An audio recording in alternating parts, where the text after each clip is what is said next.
Marshal Blucher, who had rallied all his Russian and Prussian forces, had also effected his junction with the army of the Prince Royal of Sweden. It was, however, with reluctance that Bernadotte advanced to fight against his old countrymen. It was with regret that he had passed the boundary of the Rhine, which his former services had contributed to bestow on France. His animosity towards Napoleon seemed to diminish in proportion as the fate of his country was endangered. The distrust entertained of him by Russian Prussia, with which he had been for some time annoyed, also contributed to revive French feelings in his heart, but events succeeded each other too rapidly, and he was carried along with them.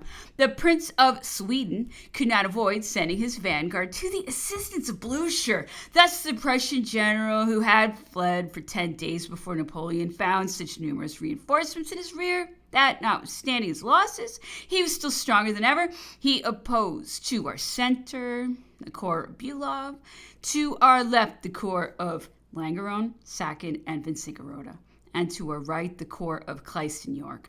All these troops had for their center the town of Leon, situated on an elevated peak commanding the environs. No discouragement was felt in the French ranks, either from the enemy's number or position. Everything denoted a sanguinary and decisive battle. On the 10th, at 4 o'clock in the morning, Napoleon had put on his boots and called for his horses, when 2 dragoons, who had arrived on foot in the greatest disorder, were brought to him. They stated that they had just escaped, as it were, by a miracle, through Ura, which the enemy had made that night on the bivouacs of the Duc de Ragusa, and that all was lost in that quarter. They thought that Marshal had been taken or killed. Napoleon immediately ordered all his officers to mount their horses, while some hastened to obtain information respecting the Duc de Ragusa. The others rode to the advanced guard to suspend the general movement of attack, which the army was about to commence.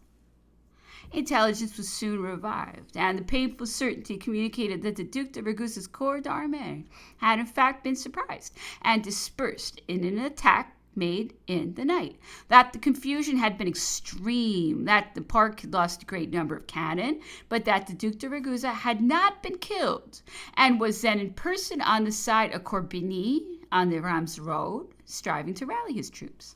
That event filled up the measure of the disappointments which had for some time baffled all our efforts. We were to have attacked the enemy. It was he who, encouraged by the advantages he had just obtained by night, attacked us. But he found it impossible to occupy the village of Classy, where Charpentier's division made an admirable defense. He was repulsed and pursued by our detachments to the gate of Lyon. We could not, however, think of forcing him in that position. It was necessary to prepare for our retreat, and Napoleon resigned himself to that measure. In the afternoon, the equipages began to move, and in order to mask that proceeding, a variety of demonstrations continued to be made during the remainder of the day against the enemy. Napoleon did not leave Chavignon until the morning of the 11th. The army followed him and took a position in the defiles that covered Soissons. That town, so often taken and retaken during that short campaign, and always considered of the utmost importance, presented itself at that moment as the only obstacle which was capable of stopping the enemy. Napoleon had scarcely alighted at the bishop's palace when he directed his attention to the defense of the place. He sent for the officers of engineers, the officers of artillery, and the Duc de Treviso. He passed the afternoon of the 11th with them, and the whole of the 12th, sometimes in the cabinet, stretched upon a map with the compasses in his hands, sometimes on horseback, going over the ground and examining every point with careful eye.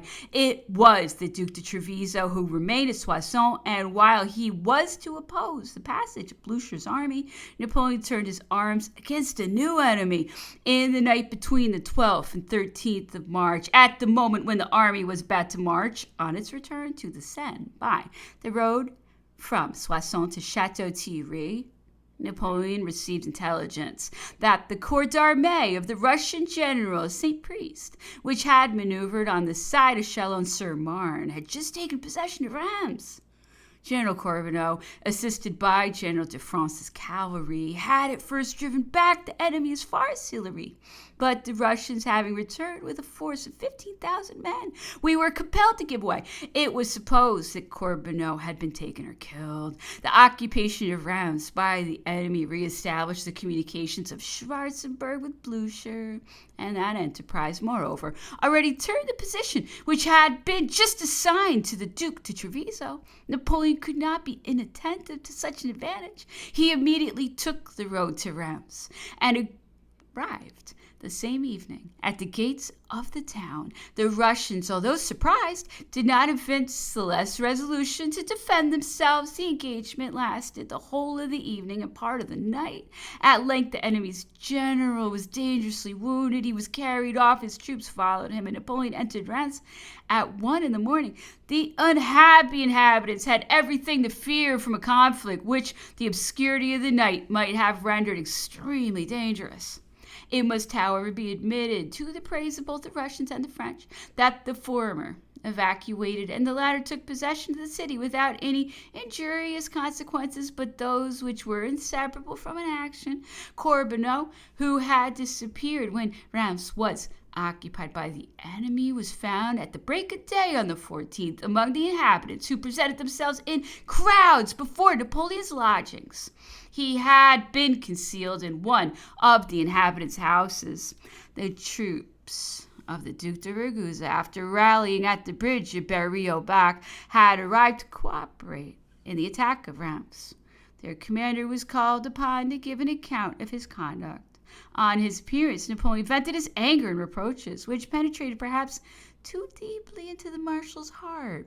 Reproaches were followed by explanations. The sentiments constantly entertained by Napoleon for his aide-de-camp predominated, and he seemed solely a master in the art of war. Engaged in correcting the faults of one of his favorite pupils, Napoleon concluded by detaining him to dinner. On the same day, the 14th, the army received a reinforcement of peculiar value at the crisis. It was owing to the zeal and activity of General Jousson, a Dutchman, formerly governor of the Cape of Good Hope, who then commanded on the frontiers of the Ardennes. The emissaries who had been dispatched to inform him of the arrival of the army on the banks of the Aisne had reached him in safety. He immediately drew out all the detachments he could spare from the garrisons under his command, and with these detachments collected at Mézières, he formed, in the course of 10 days, a body of 6,000 men, which he had himself conducted by the route of Breteuil. While the Prince of the Muscova advanced towards Chalon, the army halted in the environs of Reims during the 14th, 15th, 16th. These 3 days of rest were indispensable to prepare it for new marches. Napoleon took advantage of them to meditate in his cabinet on his future line of conduct. That military halt was one of the last in which Napoleon found time to sign the official documents of his ministers and to place the affairs of the empire in their customary state of arrangement. He passed a considerable part of the day with the Duc de Bassano. An auditor of the Council of State brought him every week an account of the proceedings of the government at Paris, whatever might have been the hardships of the campaign and importance of occasional circumstances. He superintended everything. He provided for everything. And he had, up to that moment, shown himself adequate to direct the affairs of the interior as well as the movement of the army.